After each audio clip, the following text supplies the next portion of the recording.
Magnesium sulphate. Now this magnesium sulphate is osmotic laxative.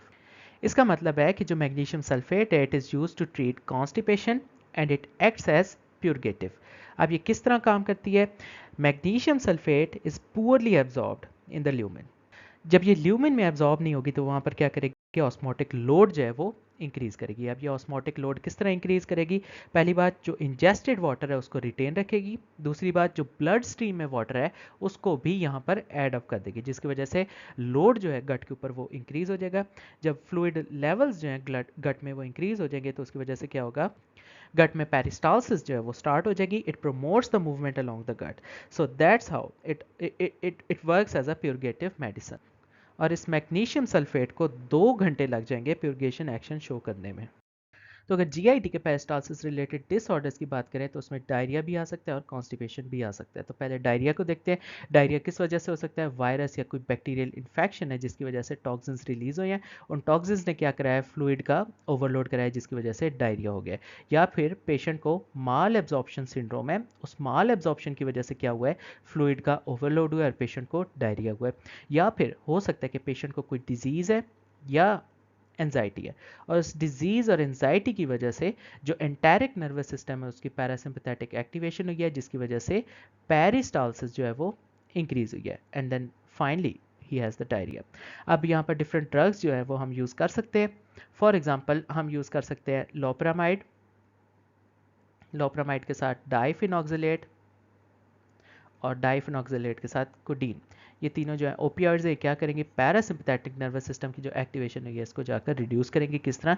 यहाँ पर different receptors होते हैं, म्यू कैपा डेल्टा, ये इनमें से म्यू रिसेप्टर्स को ब्लॉक करेंगे। So they are going to treat the diarrhoea, they are going to cause the constipation. और अगर इनकी डोजेज एक्सेस हो जाए तो इसको भी हम बैलेंस कर सकते हैं। किस तरह? With the help of naloxone. So naloxone is going to cause diarrhea, while loperamide, diphenoxylate and codeine are going to cause constipation. Peristalsis related जो second disorder है that is constipation. और कॉन्स्टिपेशन हमारे पास किस तरह हो सकती है? For example we have reduced fluid जिसकी वजह से डायरेक्टली कॉन्स्टिपेशन हो रही है, या फिर पेशेंट जो है वो कोई ड्रग ले रहा है, उस ड्रग की वजह से पेरिस्टालसिस जो है वो डिक्रीज हो गई है। So because of the decrease peristalsis the patient is going to have constipation. अब इसके ऊपर डिफरेंट ड्रग्स जो है वो हम दे सकते हैं। For example we can give bisacodyl या बिसाकोडिल के साथ साथ senna, which are called the stimulant laxatives. ये क्या करेंगे? डिक्रीज्ड पेरिस्टालसिस को ट्रीट करेंगी, और इसके साथ साथ बिसाकोडिल और सिना क्या करेंगे? रिड्यूस फ्लूइड को भी ट्रीट करेंगी। हाँ, जो डिक्रीज्ड पेरिस्टालसिस है इसको हम एक और तरीके से भी डील कर सकते हैं। For example we can give docusate या फिर liquid paraffin, which are called the laxative और द स्टूल सॉफ्टनर्स। तो ये क्या करेंगे? पेरिस्टालसिस को इंक्रीज करेंगी। इसके अलावा जो रिड्यूस्ड फ्लूइड है इसको फिक्स करने के डिफरेंट तरीके हैं। For example we can give lubiprostone. अब ये ल्यूबिप्रोस्टोन क्या है? This is ClC2 blocker, chloride channel blocker है जिसकी वजह से फ्लूइड लेवल जो है वो इंक्रीज कर जाएंगे और कॉन्स्टिपेशन जो है वो ट्रीट हो जाएगी। इसके अलावा रिड्यूस फ्लूइड को हम एक और तरीके से भी ट्रीट कर सकते हैं, that is by the use of bulk laxatives. For example by the use of methyl cellulose और फाइबर्स और isabgol. These are called bulk laxatives. और रिड्यूस फ्लूइड को हम किस तरह ट्रीट कर सकते हैं? By the use of magnesium sulphate, lactulose and by the use of macrogols. These are called the purgatives or the osmotic laxatives. Magnesium sulphate के pharmacokinetics की बात करें तो it is given orally and it is not absorb.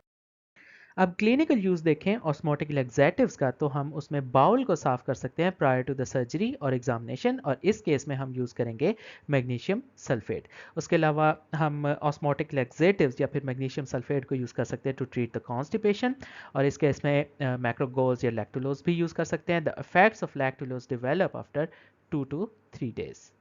Magnesium sulfate की toxicity और side effects में आएगा abdominal cramps and it has very few systemic actions. Why? Because it is poorly absorbed from the GIT.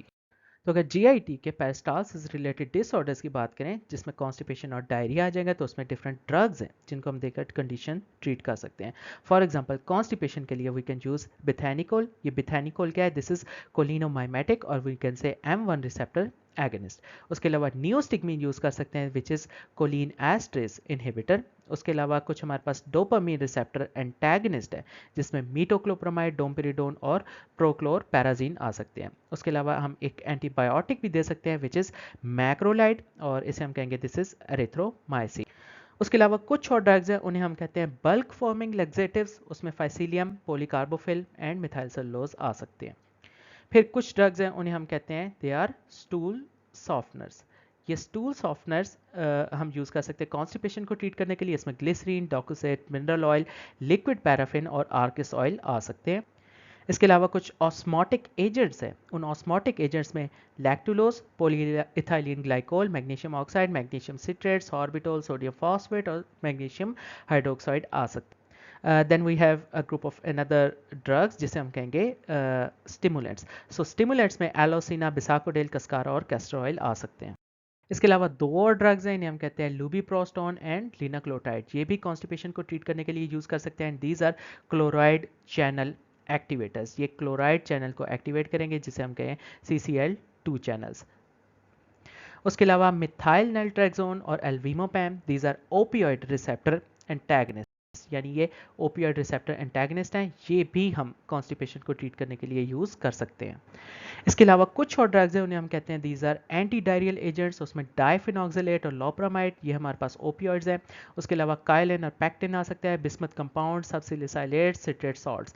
ये सारी drugs, इन्हें हम कहते हैं these are anti diarrheal agents. तो ये तो सारी ड्रग्स थी कॉन्स्टिपेशन के लिए। उसके अलावा कुछ ड्रग्स देखते हैं जो डायरिया में। तो इसमें सबसे पहले देखते हैं IBS, इरिटेबल बावल सिंड्रोम। अब इरिटेबल बावल सिंड्रोम में डायरिया भी हो सकता है, कॉन्स्टिपेशन भी हो सकती है और पेन भी हो सकती है। सो IBS के लिए कौन कौन सी ड्रग्स हो सकती है? सो अगर IBS में डायरिया है तो उसके लिए एलोसिट्रोन, और अगर IBS में कॉन्स्टिपेशन है तो उसमें लुबिप्रोस्टोन और linaclotide which are again the chloride channel activators. और अगर IBS में पेन हो रही है तो उसमें TC एंटी डिप्रेसेंट्स, और TC एंटी डिप्रेसेंट्स के साथ हम देंगे एंटीकोलिनर्जिक्स विच आर डाइसिक्लोमीन एंड हायोस्कमीन। इसके अलावा पैंक्रियाटिक एंजाइम रिप्लेसमेंट में जो ड्रग्स आ सकती है उसमें पहली है पैंक्रिलाइपेज और दूसरी इसमें है पैंक्रियाटिन। और finally bile acid therapy for gall bladder stones में आएगी उर्सोडायोल।